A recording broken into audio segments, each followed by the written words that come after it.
Y'all went elsewhere. But now that y'all see I'm the ticket, now y'all like, oh yeah, we want to fight Terence Crawford. We want Terence Crawford. That's the narrative now. Wants to, if Crawford has it in his mind to fight Boots, you might as well do it now. Because now they begging for a fight. Now they want to fight me now. I don't sell, so there's no need for you to even mention my name no more. Don't say Terence Crawford. Terence Crawford just broke his silence on Jaron Boots Ennis calling him out. And what he said has the entire boxing world talking. The tension between the old guard and the new blood has never been higher. Crawford, the man who defied odds to conquer 3 divisions and embarrass Canelo Alvarez in front of the world, is now being hunted by one of boxing's most dangerous young lions. Meanwhile, Jaron Boots Ennis, fresh off a terrifying first-round knockout.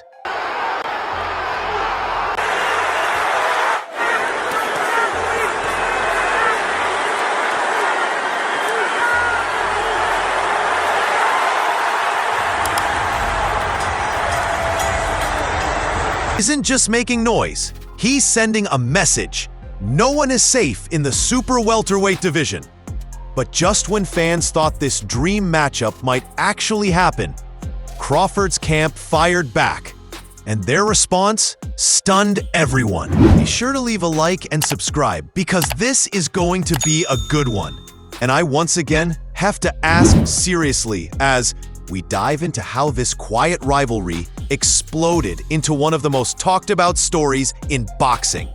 Because from Eddie Hearn's bold claims to BoMac's cold dismissal and Crawford's calm but cutting response, this story has everything: pride, legacy, and a little bit of shade. On business right now, because if you're Boots, right? And I guess the thing for Canelo is Floyd makes some good money there. Canelo had a nice following. Is there a super big following for Boots outside of just the boxing world? That's what Matt was saying. The market is not that big. I know, but what I'm saying is like, so the money was like, if I'm Crawford, would I jump out there and fight? Because Boots ain't no easy fight. Jaron Boots Ennis has always been confident.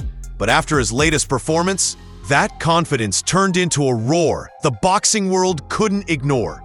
In his 154-pound debut, Ennis dismantled Uisma Lima in brutal fashion. 2 knockdowns and a first-round finish that looked more like a demolition than a debut.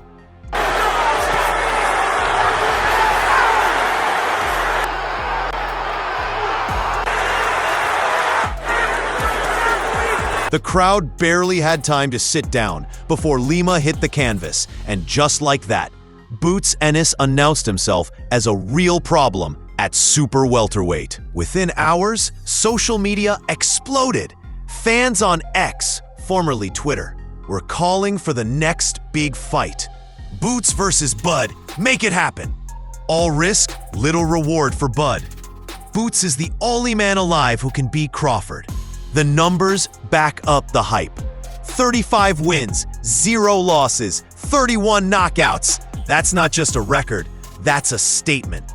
A young, hungry fighter who hasn't tasted defeat, stepping into Crawford's former division.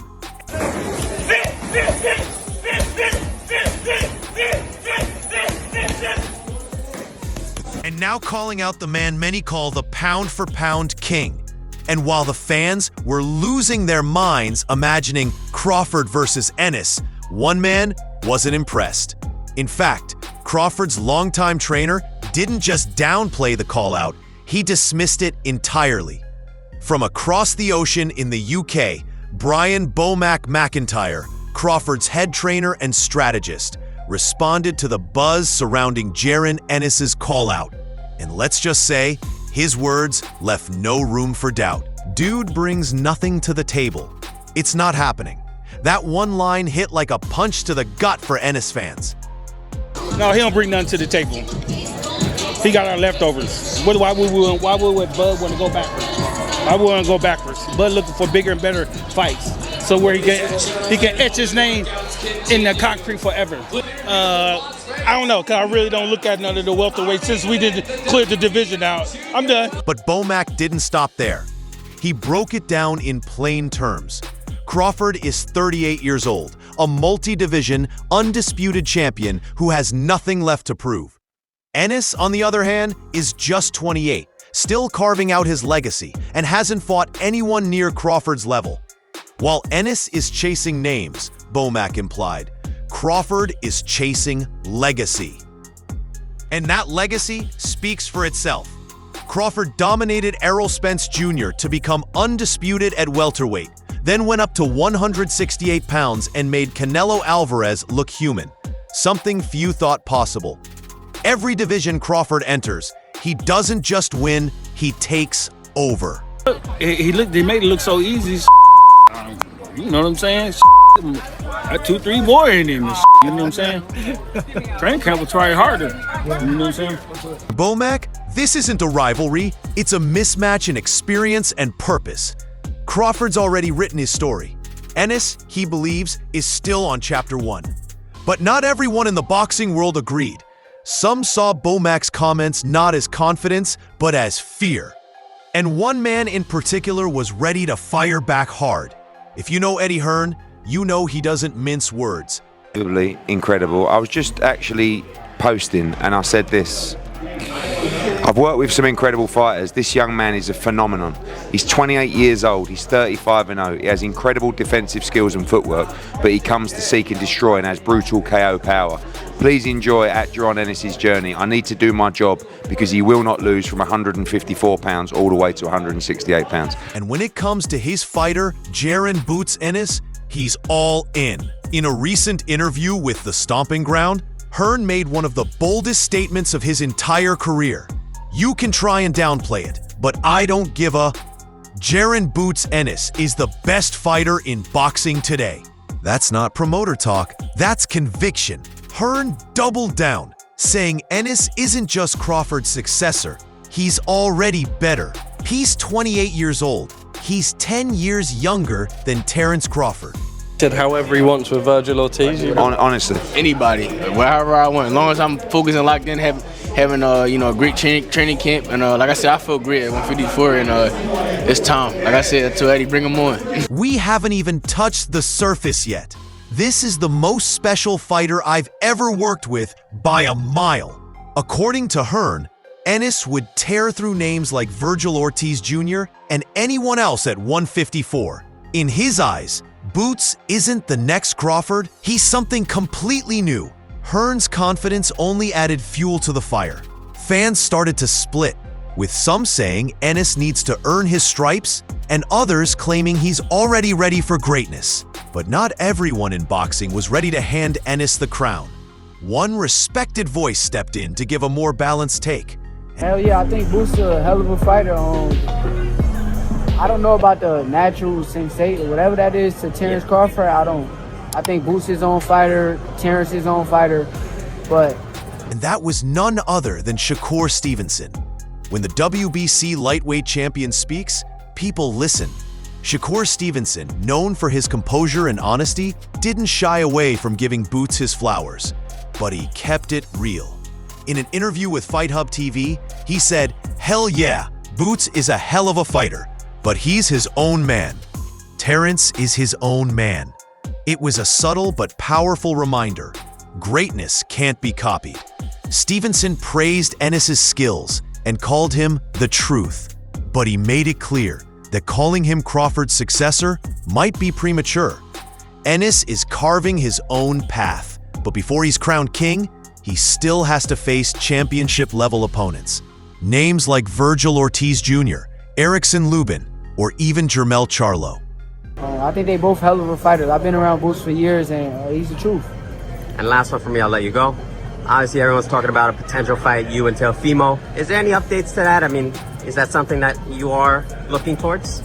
Yeah, that's the fight I want. So, ain't no updates. I don't speak business until the deal is done, so nothing to talk about. Stevenson's words grounded the conversation. It wasn't about who could talk louder. It was about who could prove it inside the ring. And with Ennis's knockout win still fresh in fans' minds, the pressure was now on Crawford to respond. Because love him or hate him, when Terence Crawford finally speaks, everyone listens. To be honest, I don't know what I'm gonna do. You know, like I said, you know, everything's up in the air right now. I'm just, you know, enjoying my family, enjoying, you know, to be able to say, you know, look what I accomplished. When Terence Crawford finally addressed the growing noise, he didn't rant, he didn't throw shade. He simply spoke truth with quiet confidence. In his appearance on All the Smoke with Andre Ward, Crawford shrugged off the speculation and made it clear he's not losing sleep over callouts. I'm chilling. I don't know what I'm gonna do next. No bravado, no fake drama. Just a man who's already achieved everything he set out to do. Or what I'm about to accomplish next. So I'm just chilling right now. I haven't even got the time to sit down with my team and talk with them and, you know, things like that. I talk with my family. I know with my family more, but, you know, it's a team effort. He talked about enjoying time with family, reflecting on what he's accomplished, and letting the future unfold naturally. But behind those calm words was a message. Crawford isn't ducking, he's dictating. He moves on his own terms. At 38, Crawford's career isn't about proving himself anymore. It's about adding chapters to a story that's already legendary. He's done what few fighters in history ever could. Undisputed in multiple divisions, victories over top-tier names, and a legacy that stretches across eras. His tone said it all. If Ennis wants to reach me, he'll have to climb. You know, all these guys that see now, they say, oh, he's the ticket. Win, lose, or draw, he's the ticket. I'll fight Terence Crawford. Come on, man. Boots had a chance to fight me. Still, for fans hungry for action, that wasn't enough. Crawford's coolness only made people more curious. Was this the calm before another storm? Or the quiet of a man who's truly done fighting for recognition? Either way, Crawford's team wasn't finished talking, and what came next only made the debate louder. For weeks, fans have been calling for Crawford versus Ennis, like it's the only fight that matters. Ennis's biggest career win is over Imantas Stanionis, a solid fighter, but one who only held his title because Crawford vacated the belt. BoMac didn't hesitate to point that out. Those belts Boots picked up, they were Crawford's belts. That's the difference. Do you think a move to 160 would make sense? I mean, if you want to do it, you know, it'd be a challenge if you want to challenge yourself. Yeah, I don't mind. Meanwhile, Crawford's resume reads like a Hall of Fame checklist. From his early days at lightweight to conquering welterweight, he's fought and beaten world champions across 3 divisions. Every time Crawford moved up, he didn't take soft fights. He took on the best available name and made them look ordinary. Just look at the comparison. Crawford's debut at 147, he fought Jeff Hearn, the man who'd beaten Manny Pacquiao, and he destroyed him. Ennis's debut at 154, Uisma Lima, talented but unknown, and stopped in 1 round. It's not the same. And BoMac said exactly that. It's just not the same conversation. He reminded everyone that Crawford is chasing history, not clout. The man just beat Canelo Alvarez in a weight class people said he couldn't survive in. Now, at 38 years old, he's earned the right to choose only the fights that add to his legacy. I beat this guy, it's an excuse, I beat this guy, you know, he's too young or whatever. So I'm never really gonna give my full respect until afterwards. Yes, you know, it's a lot of people that's changing their narrative, like, man, y'all watching something great right now and we not appreciating it. And it's sad to say that we waking up at the tail end of his career. So to Crawford's team, Ennis isn't a threat, he's a distraction. But here's the twist. If the matchup is really that meaningless, why does everyone keep talking about it? Because for the fans, it's not meaningless, it's magnetic. Social media has turned Crawford versus Boots into more than just a boxing debate.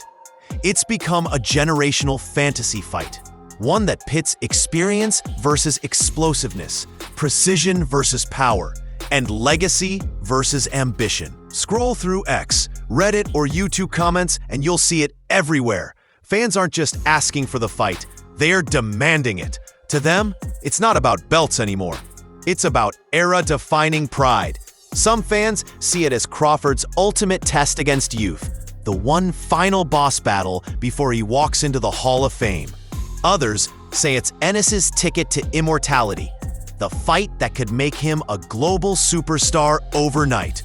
One viral comment summed it up perfectly. If Crawford beats Boots, he's the greatest of this generation. But if Boots wins, he becomes the future of boxing. And just like that, a fantasy turned into obsession. Even analysts have started speculating about how it might go down. The switch-hitting chess of Crawford versus the raw athleticism of Ennis.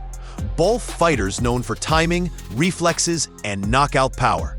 It's a stylistic dream. But here's the catch. Crawford has reportedly said he'd only step in the ring for a 9-figure payday. That's right, around $100 million. You know, but now everybody, I fight Terence, or I'm this, I'm that. I'm like, okay, cool. When y'all had y'all opportunity, you know, y'all went elsewhere. But now that y'all see I'm the ticket, now y'all like, oh yeah, we want to fight Terence Crawford. We want Terence Crawford. That's the narrative now. So while the fans dream of legacy, the business side dreams in dollar signs. Because turning this fantasy into reality might take a lot more than skill. It'll take the kind of money that makes legends move. And that brings us to the question everyone's asking. What's actually next for these two? Let's start with the man at the top, Terence "Bud" Crawford. At this point, Crawford isn't looking for just any opponent. He's looking for moments that cement his greatness. Sources close to his camp say he's eyeing a potential move up to 160 pounds, where he could fight for a middleweight title and become one of the few fighters in history to win world championships in 4 divisions. And if the rumors are true, he's only interested in mega fights, 9-figure events that match his status. In Crawford's words, it's about chasing greatness, not paydays. But when you've earned what he's earned, the two often go hand in hand. Doing extraordinary stuff, like going up 2 weight classes to fight the best fighter in that division, the #1 guy that's the face of boxing, you know, and the way that I handled that, people like, oh, man, something had to be wrong. He's done with meaningless fights. He wants history, the kind that lives forever. Meanwhile, Jaron "Boots" Ennis is building his own empire, one knockout at a time. After his demolition of Lima, Ennis made it clear he wants Virgil Ortiz Jr. next, or the winner of Ortiz versus Erickson Lubin. But that's not all. Ennis has also named Jermell Charlo, Sebastian Fundora, Bakram Murtasaliev, and even rising star Xander Zayas as possible future opponents. He's not just chasing belts, he's chasing recognition. The kind that forces even legends like Crawford to take notice. But I want Virgil Ortiz next, and if we can't get Virgil Ortiz next, I heard that Baby Cub was calling me out too. Charlo, he can get it next. Fundora, what's his name? Bartram? Right now, one man is protecting his throne, and the other is climbing toward it. But the boxing world wants more than 2 separate paths. They want those paths to collide. And when they do, it won't just be another fight. It'll be the passing or defending of a crown. At the heart of all this noise is a simple truth. Terence Crawford says Jaron Ennis brings nothing to the table. Eddie Hearn says Ennis is already the best fighter in the world. The reality? The truth sits somewhere right in the middle. And that's exactly why the world can't stop talking about it. Because this isn't just about who's better. It's about legacy versus potential. The legend versus the heir. The moment before history either repeats or evolves. And the question fans keep asking won't go away anytime soon. Is Crawford protecting his throne or just proving he's already untouchable? Drop your thoughts in the comments. Should Terence Crawford fight Jaron "Boots" Ennis next? Or has that chapter already closed for good? Exactly, signed a contract. If he wanted to fight, he would have stayed at 47. All right, guys, for the best updates on boxing news, moments, events, and actions, subscribe to Knockout Updates and turn on notifications. to never miss out on quality content and check out our other videos. Until next time, peace out.